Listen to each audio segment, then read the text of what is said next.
اب مجھے بہت ڈر لگ رہا تھا۔ میں سیڑھیوں سے بھاگنے لگی تو میرے سامنے دیوار آ گئی۔ مجھے سیڑھیوں سے اترنے کا راستہ ہی نظر نہیں آ رہا تھا۔ ایسے لگ رہا تھا جیسے میں کسی چار دیواری میں قید ہو کر رہ گئی ہوں۔ تبھی میرے سامنے ایک خوفناک شکل کی چیز آ گئی۔ وہ دیکھنے میں بندر جتنی جسامت کی تھی اور اسی کی شکل و صورت کی تھی۔ وہ مجھے غصے سے گھورنے لگی تھی۔ اس نے مجھے پھر سے زوردار دھکا دیا اور میں سیڑھیوں سے لڑکھڑاتے ہوئے نیچے گر گئی۔ اس کے بعد مجھے کچھ ہوش نہیں رہا۔ یہ بات سن کر رقیہ بیگم اور امجد صاحب پریشان ہو گئے۔ انہوں نے سمینہ کو تسلی دی اور کہا کہ فکر مت کرو، سب ٹھیک ہو جائے گا۔ اور کمرے سے باہر آنے کے بعد رقیہ اپنے شوہر سے کہنے لگی کہ یہ سب کیا ہے؟ آپ نے گھر خریدنے سے پہلے اس کے بارے میں پتہ نہیں کیا تھا؟ کہیں ایسا تو نہیں کہ اس پر آسیب کے اثرات ہوں؟ امجد صاحب نے رقیہ بیگم کو تسلی دی اور کہا کہ فکر مت کرو، سب ٹھیک ہو جائے گا۔ میں کسی عامل کا پتہ کر کے اس مصیبت سے جان چھڑوا لوں گا۔ مگر رقیہ بیگم کسی کی طرح سے تسلی نہیں ہو رہی تھی۔ پھر 2 دن کے بعد ڈاکٹر نے سمینہ کو ڈسچارج کر دیا تو اسے لے کر گھر آ گئے۔ 2 دن اسپتال میں رہنے کی وجہ سے انہیں اپنے آپ سے جیسے بدبو محسوس ہو رہی تھی۔ وہ کپڑے بدلنے کی نیت سے واش روم میں گئیں تو جیسے ہی انہوں نے نہانے کے لیے ٹونٹی کھولی تو ان کے حلق سے چیخ نکلتے نکلتے رہ گئی، کیونکہ اس ٹونٹی سے پانی کی بجائے خون نکل رہا تھا۔ انہوں نے آنکھیں مسل کر دیکھا، کہیں ان کا وہم تو نہیں، مگر حقیقت وہی تھی جو انہیں نظر آ رہا تھا۔ اب کی بار انہوں نے نہانے کا ارادہ ترک کر دیا اور کپڑے پہن کر واش روم سے باہر آ گئیں، اور پھر کچن میں آ کر وہ اسی مصیبت کے بارے میں سوچنے لگی کہ وہ کس مصیبت میں پھنس گئی ہیں، نہ جانے انہیں اس سے کس طرح سے نجات ملے گی بھی یا نہیں۔ تبھی وہاں پر ان کی چھوٹی بیٹی صبا آ گئی۔ وہ اس شکل سے بہت پریشان لگ رہی تھی اور اس کے چہرے کے تاثرات سے ایسے لگ رہا تھا جیسے وہ کچھ کہنا چاہتی ہے مگر کہنے سے ہچکچا رہی ہے۔ رقیہ بیگم نے اسے دیکھا تو کہنے لگی کہ کیا بات ہے، تم اس قدر پریشان کیوں لگ رہی ہو؟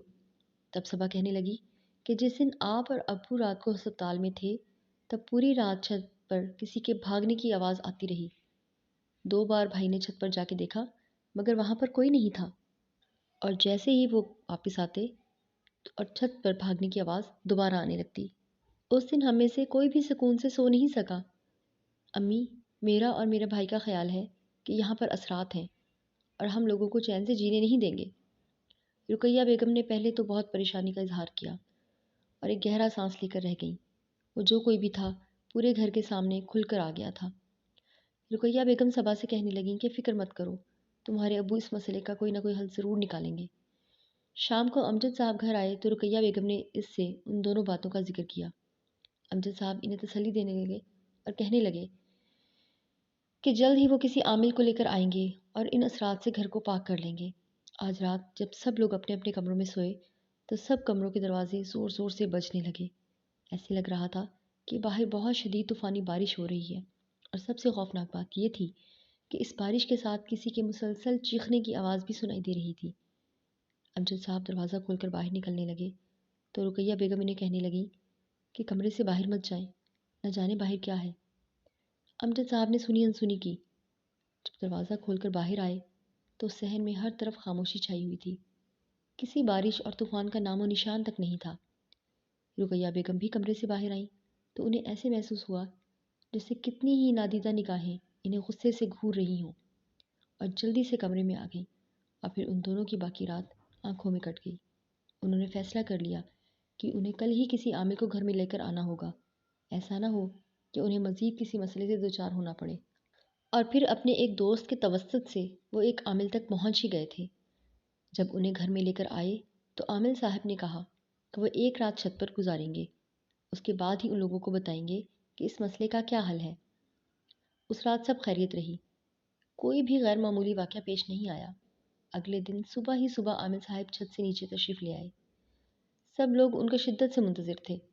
امجد صاحب نے ان سے پوچھا تو کہنے لگے کہ یہاں پر جنات کا خاندان بہت سالوں سے آباد ہے اور وہ اس جگہ کو چھوڑنے پر بالکل بھی تیار نہیں ہے۔ ان کا کہنا ہے کہ یہ جگہ ان کی ملکیت میں سے ہے۔ اگر آپ لوگوں نے کچھ عرصے تک اس گھر کو نہیں چھوڑا تو وہ آپ کو ناقابل تلافی نقصان سے دوچار کر سکتے ہیں۔ امجد صاحب سن کر پریشان ہو گئے۔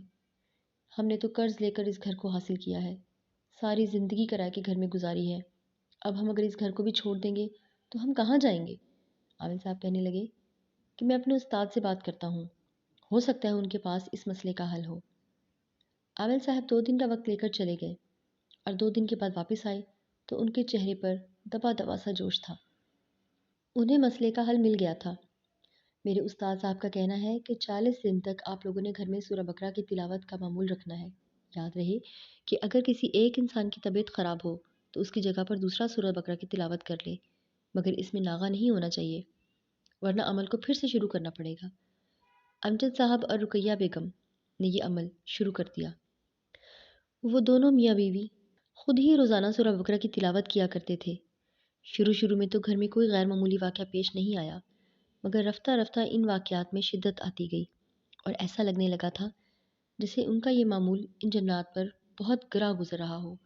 وہ انہیں اس بات سے روکنے کے لیے اور تنگ کرنے کے لیے اپنی پوری کوشش کر رہے تھے، مگر ان لوگوں نے بھی فیصلہ کر لیا تھا یہ گھر ان کا ہے اور وہ یہ گھر چھوڑ کر کہیں نہیں جائیں گے۔ دیکھتے ہی دیکھتے 40 دن گزر گئے اور اس کے بعد گھر میں کوئی بھی غیر معمولی واقعہ پیش نہیں آیا۔ تب امجد صاحب عامل صاحب کو لے کر گھر میں آئے تو انہوں نے پورے گھر کا جائزہ لیا اور کہنے لگے کہ اب آپ کا گھر اثرات سے پاک ہو گیا ہے، مبارک ہو، یہ گھر آپ کا ہے، اب آپ کو کوئی بھی تنگ نہیں کرے گا۔ رقیہ بیگم نے شکرانے کے نفل ادا کیے۔ آج صحیح معنوں میں یہ گھر ان کا ہو گیا تھا۔